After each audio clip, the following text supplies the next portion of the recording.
Vanwege de maatregels van het kabinet is een winkelkarre verplicht voor klanten. Hygiëne is deze dagen nog belangrijker als oors. Wheatfree had er behoorlijk druk mee. Maandag komen we aanrijden hier en dan stoken we het hete water op met de machine. Dat zal maar haast wel even zien kennen. En dan meten we het water ongeveer tot 60, 70 graden. En dan spuiten we de handvaten van de winkelkarren naar. De winkelkarren zelf even. Alles een beetje goed schemaatje. Probeer je coronavirus vrij te krijgen. Hoeveel supermarkten in deze regio bezoek je jaars? Op het moment 10 supermarkten die we maar betiert pakken voor als de mensen komen. We beginnen maar om 1:06. Kwartier of 7 staan we bij de eerste winkel. Met heet wetter worden de karren heel schoonmaken.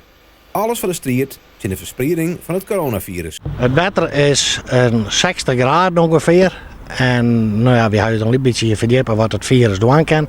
Die wordt elimineerd bij een 30 graden. Waar is op dit idee kwam? Nou, in wezen ben we hier met z'n allen een beetje op kwam. We reden wat bij de winkels deel. We zijn de meesten al met de winkelkaarten erom al je verschillende handen dromen. Dus toen kwamen we op het idee van, nou jongens, we zijn toch wel eens in de buurt. Met de spuiten en het hete water even meepakken. Voordat de drukte komt, voordat de meesten komen, steken we niet in het paard. Kunnen we eigenlijk niet blesseren net met het hete water. Dus maar voor de drukte op beginnen. Zo'n werd net op meerdere momenten van de dwarmaat eigenlijk. Dat zullen we kennen. Het leidt direct aan de winkels. Die nemen ook al een hele grote voorzorgsmaatregelen. Die hebben al hier al wat spul bij de draaidwaren staan.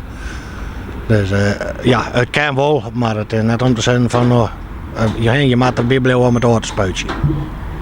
Hoe is het nou om het werk te doen in deze tijd? Ja, ik denk dat het wel dankbaar werk is om het te doen. En ja, het wordt er nooit minder van. Helpt het echt om het coronavirus te bestrijden? Het bestrijden weet ik net. Wel om het een beetje de kop in te drukken. Want ja, er komen hulp uit de handen aan die karkens. En dan probeer je dat een beetje te voorkomen.